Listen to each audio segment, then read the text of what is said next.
Halo guys, assalamualaikum warahmatullahi wabarakatuh. Bertemu lagi di channel Maulana Zainal. Oke guys, pada kesempatan yang baik kali ini kita akan melanjutkan terkait dengan informasi-informasi yang paling penting yang harus kalian ketahui terkait dengan Dapodik atau data pokok pendidikan tahun 2026. Oke, sebelum saya masuk ke videonya, buat kalian semua yang nonton video ini tapi belum subscribe, silahkan kalian semua untuk subscribe, karena subscribe itu gratis dan subscribe itu bisa memberikan video-video yang sangat inspiratif buat kalian semua. Langsung saja kita menuju ke videonya.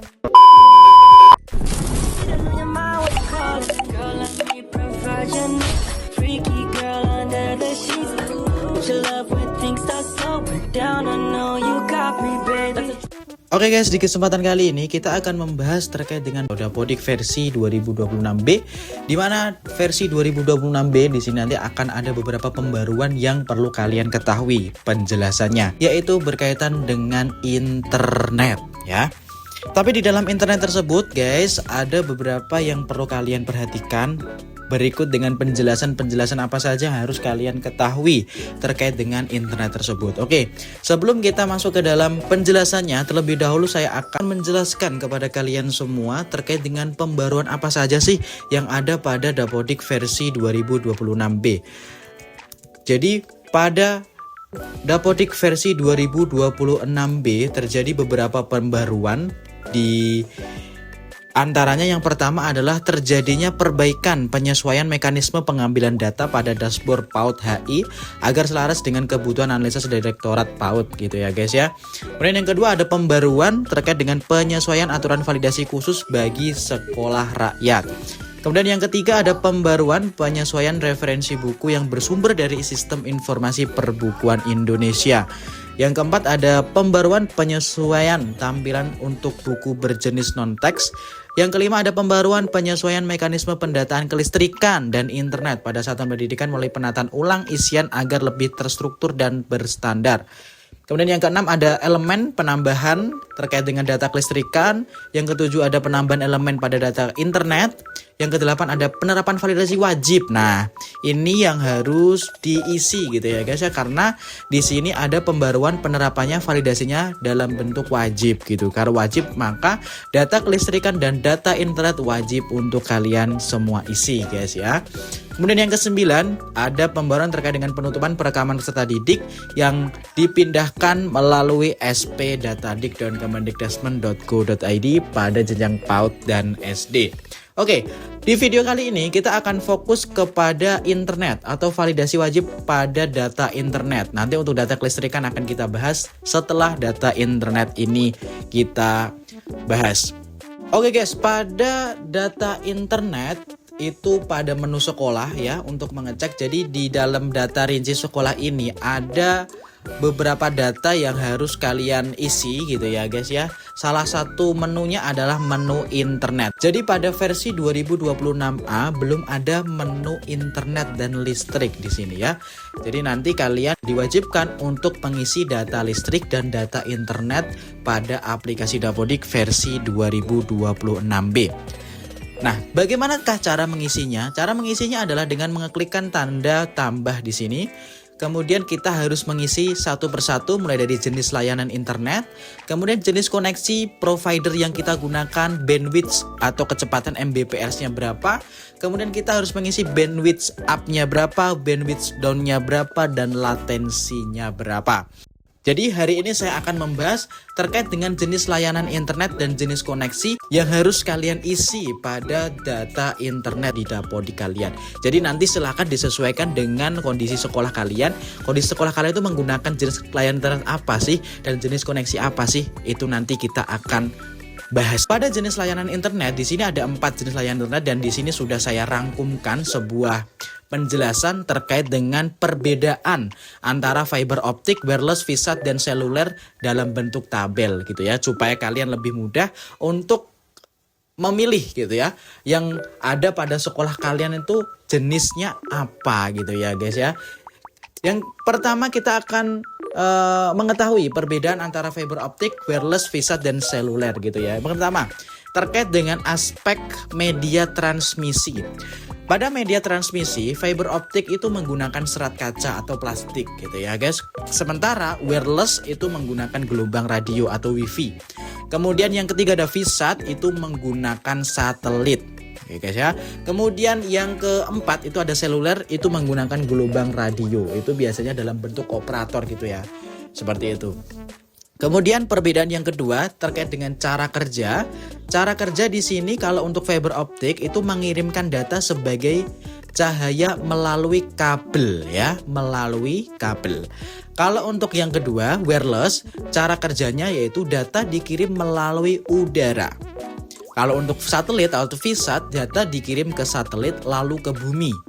Kalau untuk seluler, data dikirim melalui BTS operator. Nah, di sini sudah kelihatan ya, kalau di sekolah itu biasanya menggunakannya itu apa gitu. Kemudian yang ketiga, perbandingan kecepatan gitu ya. Kalau fiber optik biasanya kecepatannya lebih dari 100 Mbps ya, biasanya sangat tinggi gitu ya. Kalau wireless biasanya menengah ya, menengah sampai tinggi antara 10 Mbps sampai 1 Gbps. Kemudian kalau VSAT satelit itu antara 1 sampai 50 Mbps. Kalau seluler biasanya juga lumayan tinggi ya, 10 sampai 500 Mbps gitu ya. Itu terkait dengan perbedaan di kecepatan. Kemudian perbedaan di latensi atau delay ya. Fiber optik sangat rendah, wireless rendah sampai menengah, kemudian untuk VSAT tinggi sekali ya. Untuk seluler rendah sampai menengah. Nah, yang paling terpenting adalah terkait dengan contoh penggunaan. Maka di dalam perbedaan antara fiber optik, wireless, VSAT dan seluler di sini adalah yang paling mencolok adalah di contoh penggunaan. Karena di contoh penggunaan pada fiber optik biasanya digunakan di kantor ya, di sekolah gitu ya. Biasanya itu menggunakan fiber optik. Kalau dia menggunakan wireless radio biasanya dia hotspot wifi gitu ya, atau antar gedung. Di sekolah juga bisa menggunakan wireless radio, tapi biasanya rata-rata pusatnya itu menggunakan fiber optik terlebih dahulu. Seperti itu, baru dihubungkan ke wireless di sekitar perkantoran atau di sekitar gedung-gedungnya. Kemudian untuk VSAT atau satelit biasanya untuk daerah-daerah terpencil ataupun biasanya ada di kapal. Kadang di tengah-tengah laut itu tidak ada sinyal, maka biasanya memanfaatkan satelit untuk sinyal gitu ya. Kemudian kalau seluler, penggunaannya biasanya untuk HP, modem, router seluler dan lain sebagainya. Nah, itu adalah bentuk perbedaan fiber optik, wireless, VSAT, seluler dan dalam bentuk tabel. Maka biasanya rata-rata di dalam sekolah biasanya menggunakan fiber optik untuk penggunaan di sekolah kalian. Coba sekolah kalian dicek terkait dengan perbedaan ini, sudah saya jelaskan sekolah kalian tuh menggunakan apa sih? Nah, kalau sekolah saya menggunakannya fiber optik karena menggunakan kabel di antara untuk penyaluran internet di setiap kantor maupun di setiap ruang-ruang. Oke, maka jenis layanan internet yang kita pilih adalah fiber optik. Kemudian terkait dengan jenis koneksi, di sini ada 3 ya. Ada shared, kemudian ada dedicated, kemudian ada broadband gitu ya. Nah, apa sih perbedaan dari ketiganya? Nah, di sini juga sudah saya siapkan terkait dengan perbedaan antara shared, dedicated dan broadband gitu ya.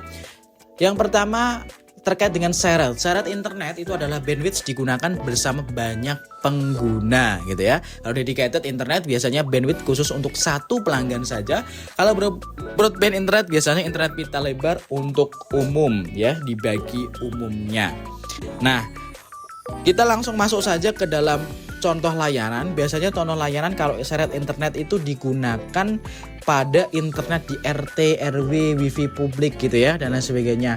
Kalau untuk dedicated internet biasanya digunakan di sekolah-sekolah besar gitu ya. Kemudian kalau broadband internet digunakan pada broadband internet biasanya contoh layannya ada IndiHome, Biznet Home dan lain sebagainya. Maka terkait dengan perbedaan shared, dedicated dan broadband internet tersebut, maka di sekolah kami biasanya lebih cenderung menggunakan broadband gitu ya, karena di sini contoh layanannya ada IndiHome, Biznet Home dan lain sebagainya. Maka pada jenis koneksi nanti kita menggunakan broadband gitu ya, broadband. Kemudian Untuk provider di sini harus diisi apa sih provider di dalam data internet? Nah, silakan diisi sesuai dengan provider yang digunakan oleh sekolah kalian masing-masing. Ada IndiHome, ada Biznet dan lain sebagainya. Kalau sekolah kami menggunakan jasa dari Telkomsel atau IndiHome gitu ya. Nah, kemudian untuk bandwidth yang kalian gunakan itu dari IndiHome itu berapa? Nah, itu silakan ditulis di sini ya. Kalau saya biasanya menggunakan IndiHome itu ada 100 Mbps ya. 100 Mbps kita gunakan dari IndiHome gitu. Kemudian setelah itu silakan kalian tes upload, kemudian tes download dan tes latensi untuk diinputkan pada bandwidth up, bandwidth down dan latensi.